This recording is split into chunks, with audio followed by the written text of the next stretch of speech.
السلام علیکم ورحمۃ اللہ وبرکاتہ۔ آج ہم آپ کو سنانے جا رہے ہیں ایک خوبصورت حدیث جو دو عظیم ہستیوں کے فضائل پر روشنی ڈالتی ہے، امام حسن اور امام حسین۔ حضرت ابو سعدی حضری رضی اللہ عنہ فرماتے ہیں کہ رسول اللہ صلی اللہ علیہ وسلم نے فرمایا، حسن اور حسین جنتی نوجوانوں کے سردار ہیں۔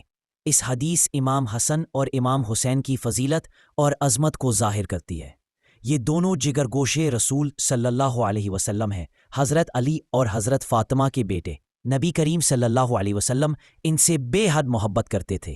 یہ حدیث ہمیں سکھاتی ہے کہ اہل بیت کی محبت ایمان کا حصہ ہے۔ امام حسن اور امام حسین صرف نبی صلی اللہ علیہ وسلم کے نواسے ہی نہیں، بلکہ قیامت کے دن جنتی نوجوانوں کے سردار ہوں گے۔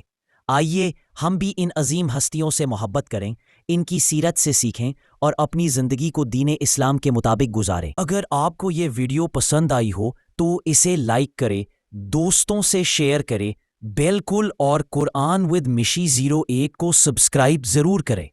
اللہ تعالی ہمیں اہل بیت سے سچی محبت عطا فرمائے، آمین یا رب العالمین۔ والسلام علیکم ورحمۃ اللہ وبرکاتہ۔